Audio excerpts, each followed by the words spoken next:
Part 1, when my cousin called me crying. I didn't hesitate. He said he'd lost his job. His landlord had kicked him out. He had nowhere to go. We grew up together. As kids, we were almost like brothers. So I told him he could stay in my guest room for a few weeks. He thanked me over and over. At first, everything seemed normal. He cleaned the house, cooked dinner, even bought groceries sometimes. I remember thinking, maybe everyone else judged him too harshly. A month passed, then 2. Every time I asked if he'd found a new place, he always had another excuse. I'm waiting for my first paycheck. I'm looking at apartments. Just 1 more week, I believed him, until strange things started happening. Packages arrived with his name on them. Nothing unusual, except the shipping address listed him as the homeowner. Not a guest, the homeowner? I asked him about it. He laughed. It's just easier for deliveries. Something didn't feel right. Then one afternoon, I came home from work and couldn't unlock my own front door. My key didn't work. I knocked.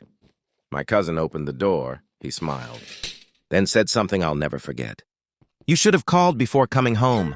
I stared at him. What? He pointed to a piece of paper taped beside the door. It claimed he was the legal tenant of the property. I laughed. I thought it had to be a joke. It wasn't. He had changed every lock in the house. And according to him, I wasn't allowed inside. Part 2. I called the police immediately. When they arrived, I expected them to throw him out. Instead, one officer asked, "Can you prove you live here?" I laughed. Of course, I own the house. I grabbed my phone to show the property documents. My stomach dropped.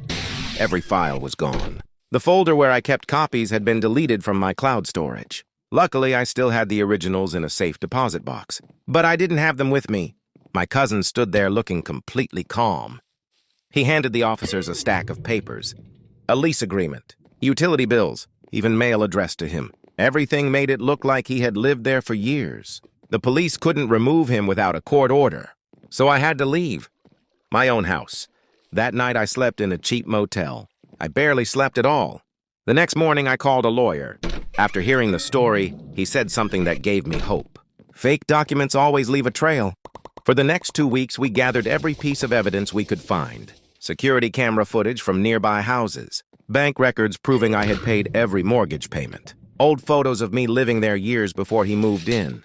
Then my lawyer found something even bigger. The lease agreement my cousin gave the police had a fake notary stamp. The notary listed on the document had retired 3 years earlier. That single mistake changed everything. The court scheduled an emergency hearing. My cousin arrived wearing a suit. He looked confident. He smiled at me as if he'd already won. Then the judge